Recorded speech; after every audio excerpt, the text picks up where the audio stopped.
हम शोषक नहीं है, हम पोषक रहे हैं।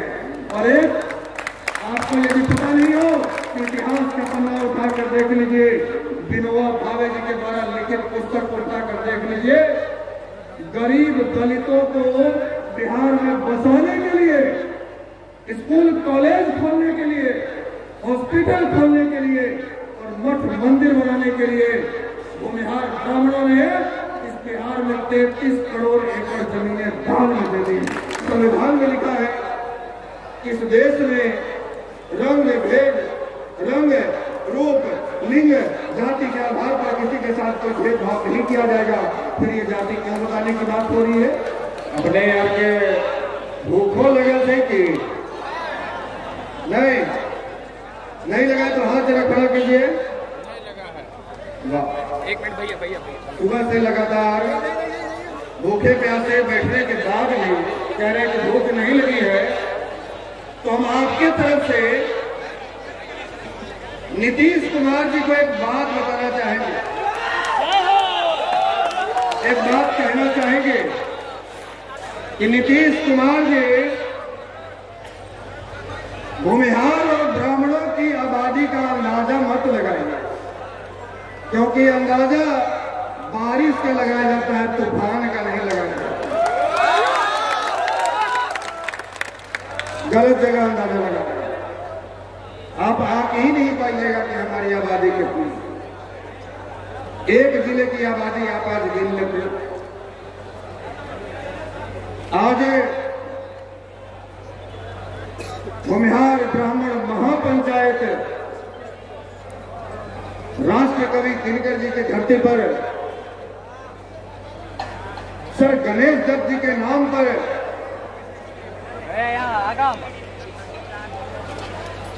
इस कॉलेज प्रांगण में जो आयोजन किया गया है, इसमें पधारे मंच पर हमारे तमाम गणमान्य अतिथिगण,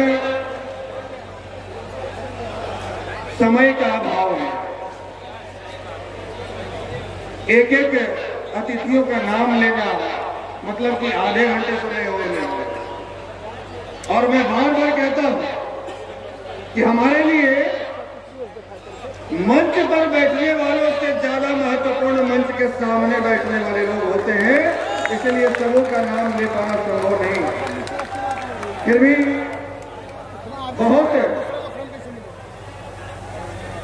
नामचीन लोग, जाने वाले हस्ती, जिनको आज तक आप टीवी में, मोबाइल में देखते थे, आज आपके सामने। और कई ऐसे भी साथी मित्र हैं जो समाज के नाम पर आज के दिन उनका बड़ा कार्यक्रम किसी बड़े स्टूडियो, किसी बड़े चैनल में वो छोड़कर आपके समक्ष आए हैं। उनके अलावा मंच पर जो हमारी माताएं बहनें बैठी हैं, हमारे बुजुर्ग अभिभावक बैठे हैं, इस कार्यक्रम के संयोजक जी बैठे हैं, सोनू शंकर जी, आरजेडीपी के अध्यक्ष जी बैठे हैं, उत्तर प्रदेश से चलकर आए त्यागी महासंघ के भाई गोविंद त्यागी जी बैठे हैं, मशहूर गायक भाई राकेश मिश्रा जी बैठे हैं, आरजेडीपी के अध्यक्ष सतीश कुंडा जी बैठे हैं। और आपके अलावा जहां तक मेरी आवाज पहुंच रही है, वहां तक के तमाम प्रमर्शी समाज के बड़े बुजुर्ग अभिभावकों, माताओं, बहनों और युवा क्रांतिकारी साथियों का मैं आशुतोष कुमार अपनी ओर से हार्दिक अभिनंदन करता हूं और प्रणाम करता हूं। महापंचायत, जैसा कि नाम से आप कुछ अंदाजा तो लगा ही सकते हैं, क्योंकि आप बुद्धिजीवी समाज से हैं, आप पढ़े लिखे हैं। पंचायत का अंदाजा लगाया जा सकता है, तो पंचायत से महापंचायत का आप अंदाजा लगा सकते हैं। पंचायत में जो पंचायती होता है, गांव में बैठकर वहां मुखिया जी बैठते हैं, सरपंच साहब बैठते हैं, पंचायत समिति बैठते हैं, पंच लोग बैठते हैं, पंचायती करते हैं, छोटी मोटी समस्याओं का निपटारा होता है।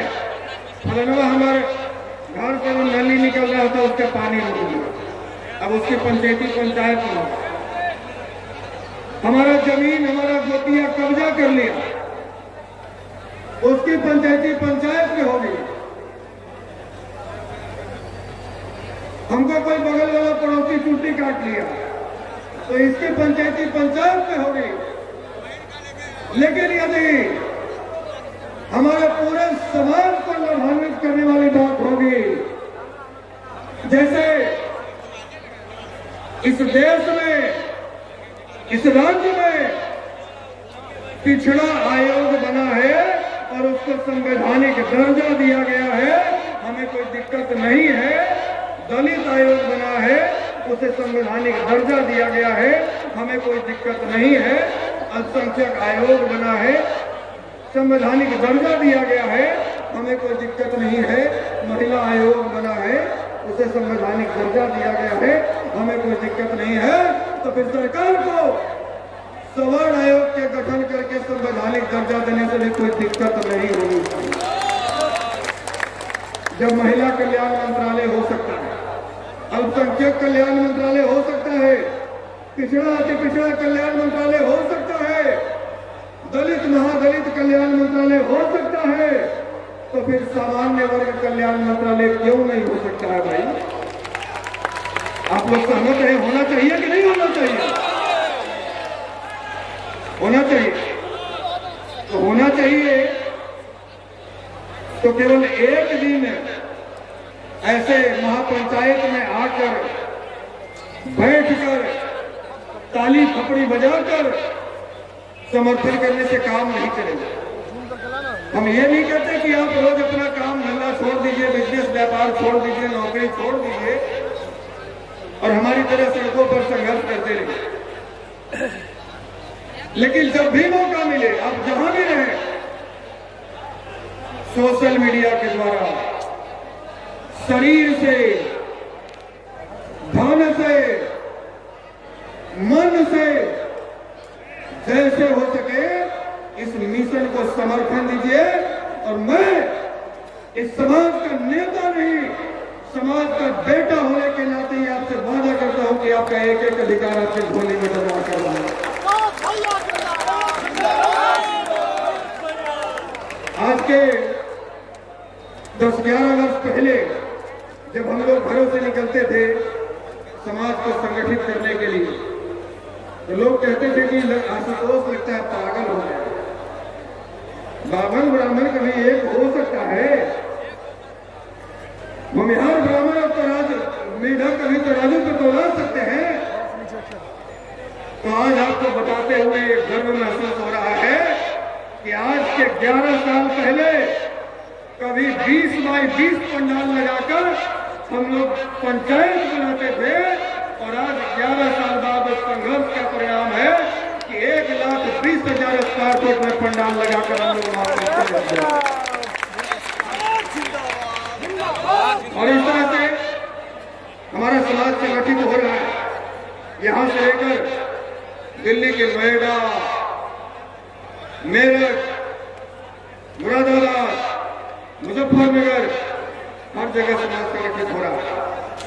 कहीं त्यागी के नाम से संगठित हो रहा है, कहीं भूमिहार ब्राह्मण के नाम से संगठित हो रहा है। संगठित होना चाहिए। पहले हम ये जाति के नाम पर संगठन चलाते थे, भूमिहार ब्राह्मण एकता में। तो कुछ लोग मेरे ऊपर आरोप लगाते थे कि आशुतोष जी को जातिवाद करते हैं। हालांकि एक नेता का आप नाम ऐसा नहीं बता सकते हैं जो जाति का उपज नहीं हुआ। सब नेता यहाँ जाति का उपज है।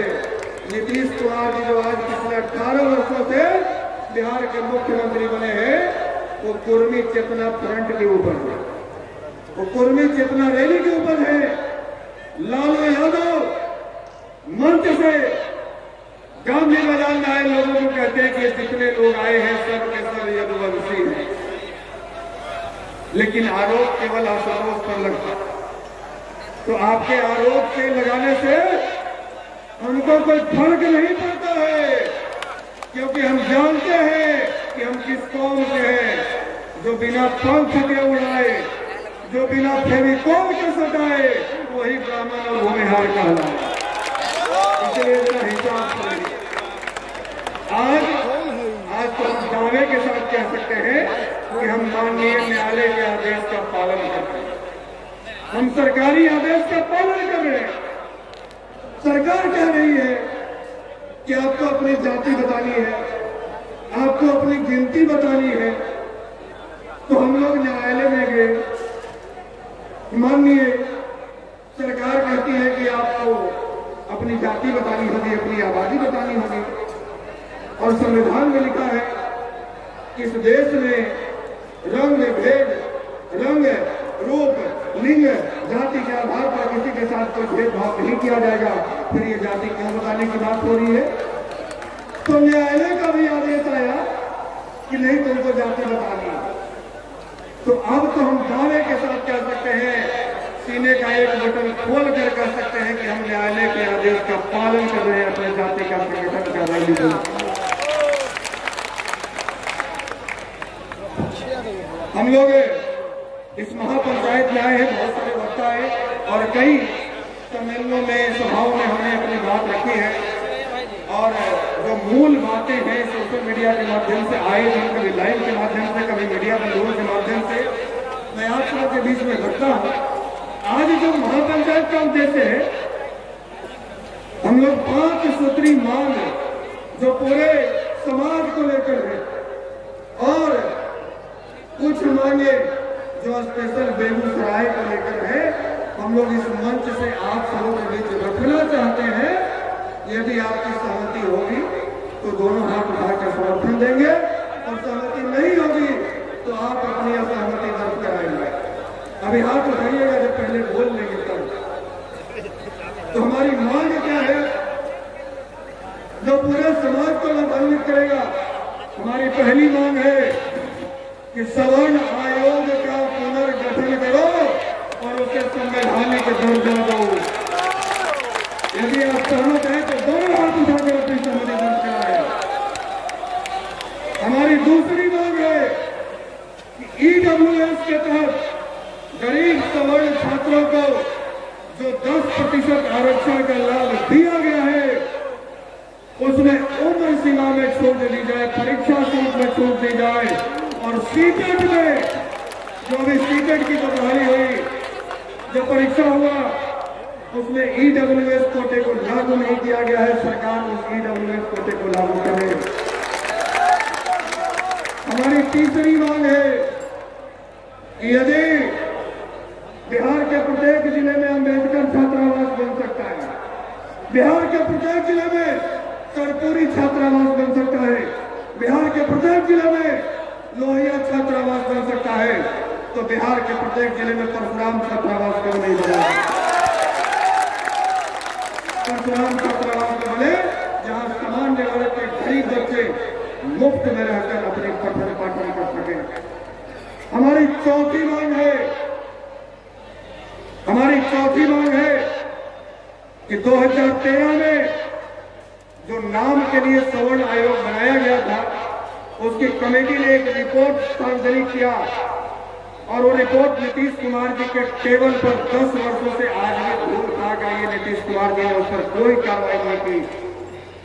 उस रिपोर्ट में लिखा गया है कि बिहार में पिछले 33 वर्षों में सबसे अधिक सामाजिक, आर्थिक, राजनीतिक और सामाजिक, आर्थिक, राजनीतिक और शैक्षणिक पतन किसी का जाति का हुआ है तो भूमिहार ब्राह्मणों का हुआ है।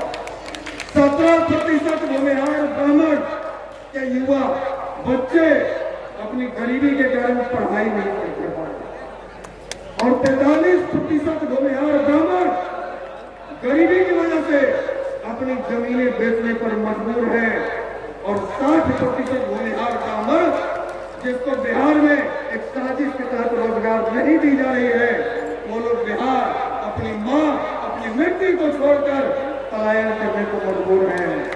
और यदि इस तरह के मुद्दों पर, यदि बिहार के रोजगार के मुद्दों पर, बिहार में भ्रष्टाचार के मुद्दे पर, बिहार में लूट के मुद्दे पर, इसी बेगूसराय को गोली सराय बनाने के मुद्दे पर यदि मनीष कश्यप जैसा आपके समाज का लोग यदि आवाज उठाते हैं तो उस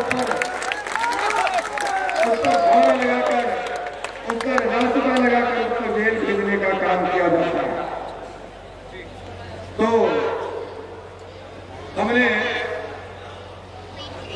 बात को भी मजबूती से रखा कि बिहार का कोई व्यक्ति, कोई लाभ यदि बिहार के हित के लिए, यदि समाज के हित के लिए यदि संघर्ष कर रहा है और उसके साथ कोई षड्यंत्र होगा तो मैं वादा करता हूं कि हमारे खून के आखिरी कतरे तक संतोष कुमार के साथ खड़ा होगा।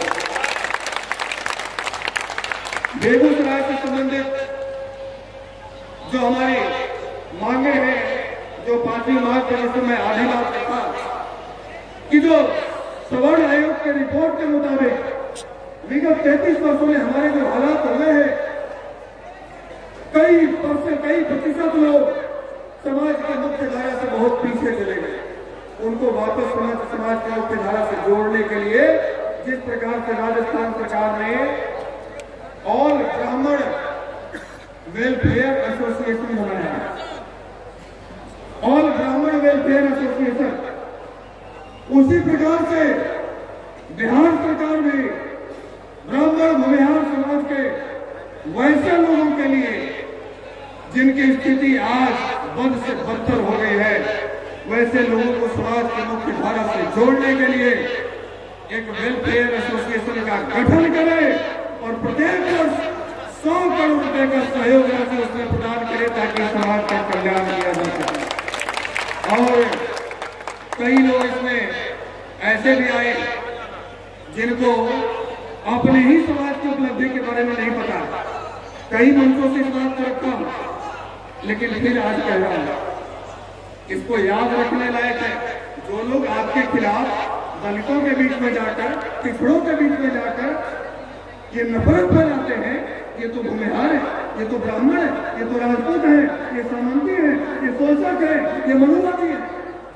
अब श्रीमान हम सामंती नहीं है, हम शोषक नहीं है, हम पोषक रहे हैं। और एक आपको यदि पता नहीं हो, इतिहास का पन्ना उठाकर देख लीजिए, विनोबा भावे जी के द्वारा लिखित पुस्तक को उठाकर देख लीजिए, गरीब दलितों को बिहार में बसाने के लिए, स्कूल कॉलेज खोलने के लिए, हॉस्पिटल खोलने के लिए और मठ मंदिर बनाने के लिए भूमिहार ब्राह्मणों ने इस बिहार में 33 करोड़ एकड़ जमीनें दान में दे दी। 33 लाख एकड़, करोड़ नहीं 33 लाख एकड़ जमीनें दान में दी।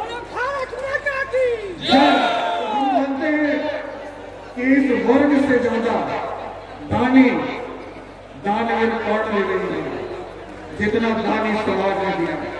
और आज आपको शोषक और सामंती के रूप में यदि परोसा जा रहा है तो कहीं न कहीं कमी हमारी है, कमी आपकी और कमी उन लोगों की भी है जो जाति के नाम पर लोकसभा ढूंढते हैं बेगूसराय।